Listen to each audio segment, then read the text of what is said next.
this world of rape, of femicide, of women's bodies being chopped up and butchered like a goat and thrown in a gunia and thrown in the dam. In this world where teenage girls get raped and the children whom they conceive, they are left to carry the burdens of raising those children by themselves for life.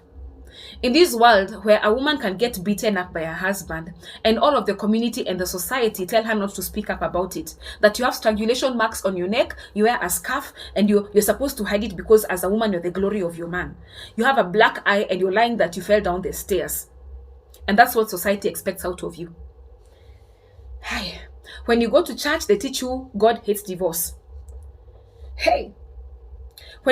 It's like everything in this life is just working against women. It seems that way to us, okay? When we experience these types of pains, when you've gone through a miscarriage, for example, when your husband dies, for example, when you're having rebellious children, when a child dies, for example, in the Gen Z protests, many children died. Women carry this pain. And in the process of carrying these pains that women go through, we really try to make sense of it. And then this other voice of the feminist movement come in. And we are naturally drawn, even as Christian women, we are naturally drawn towards the feminist movement. Because the feminist movement on the surface seeks to empower women, to strengthen women, to comfort women, to encourage women, to uplift women. But all that is on the surface. The feminist movement is about loving yourself. That this world has refused to love you, that this world has showed you so much pain, and in the process of coping, love yourself, And so the feminist movement, unfortunately, where it may seem like it has good intentions, sometimes it takes it overboard towards something called toxic femininity. Now, toxic femininity is a whole other ball game, my friend. In toxic femininity, in order to prove that you love yourself, in order to prove that you are an empowered woman, dress half naked. Walk out in the street half naked. It is a sign of empowerment. If the men drink 20 bottles of beer, to prove that you're an empowered woman, go and take 20 bottles of beer, pay for it, drink, pesa ni yangu. Take for yourself for holidays. Nothing going wrong with going for holidays. But this self-love movement, it's combined with feminist movement, and it is so self-loving to the point of dishonoring one own self, to the point of in the process of proving that you are an empowered woman, you do things that are dishonoring to your own self, that are dishonoring towards God. If you are a Christian woman, you know exactly what I am saying. Where your girlfriends peer pressure you, that dress is too long, make it shorter, show your cleavage, sidio, let's go out, let's prove that even us, and and they really promote this lewd type of lifestyle as a sign of being empowered as a woman. They also encourage women to buy sex toys and to not ever depend or need a man at all. Just have your job, have your income, make your money, buy your sex toy, and be self. And they really preach this as something that is cherishable, as being an empowered woman. They also, to some extent, promote lesbianism. They do, and the thing they also do is that they don't teach you that your experiences are not a sign of truth. They tell you you've gone through heartbreak. Oh, man number 1 did this to you. Number 2 heartbroke you. Number 3 also heartbroke you. All men are animals. Men are dogs. Leave these men alone. And so they also push you towards a place where you want to live your life independently of men, and they look at this as a sign of being empowered. Now, if you are a believer of Jesus Christ and you fear God, you do know that you are not going to be willing to do these things in order to prove that you are an empowered woman. You're not going to be willing to dress half naked and to drink the beer. You're not willing to do all those things to prove that you are an empowered woman. But at the same time, the pain that pushed you towards this side is still there. The pain of being raped, the pain of being taken advantage of as a woman, the pain of this world, the way this world is, it still happens to Christian women, because Christian women also get raped. Christian women also get cut up with knives and butchered. They also get beaten by their husbands. And it's even worse for Christian women because we have the church telling us that we're not supposed to be embarrassing our men, that you're not supposed to, just be quiet about it, never speak about it, and God hates divorce, so stay there, eat worms and die. And so you're left in that place of being stuck. But in all this conundrum, where is God's voice in all this? What is God's message in all this? Surely the creator of heaven and earth, who is omniscient, who knows all things, who knows our hearts, knows our minds, what is he saying about this condition? Okay, on one hand, we are carrying pain. In the earthly solution, this feminist movement is taking us to a way that makes us dishonor God, dishonor ourselves, and you don't want to be in that, so you're still stuck in that limbo. And so where is God's message for women in all this?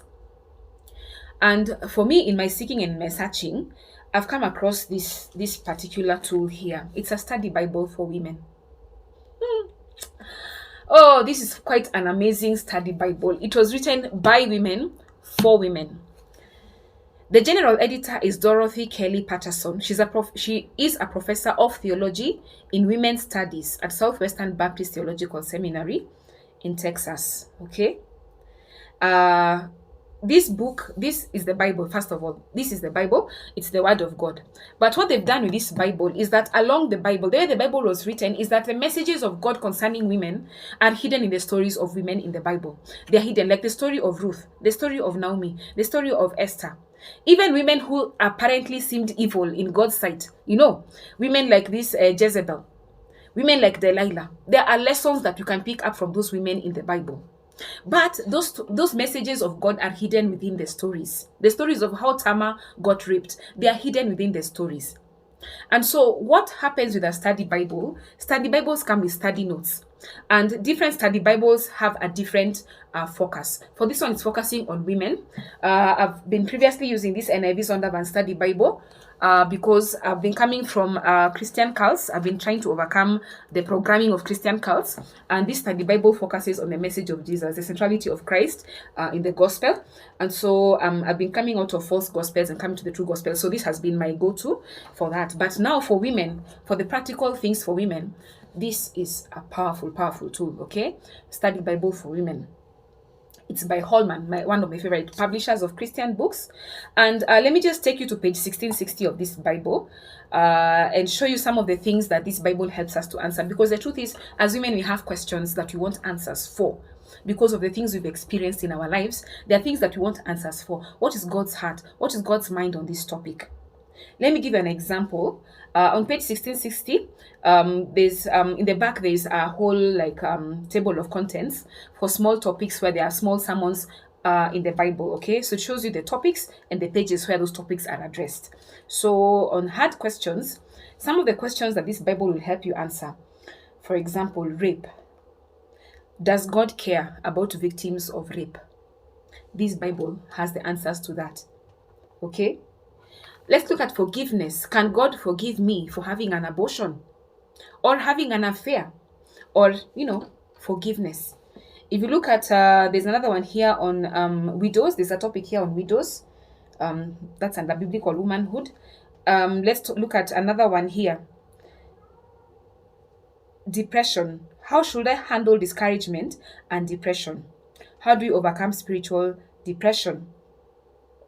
Divorce. Did God condone divorce? Is divorce okay for a follower of Jesus? Does male leadership lead to women abuse? Does submission lead to abuse?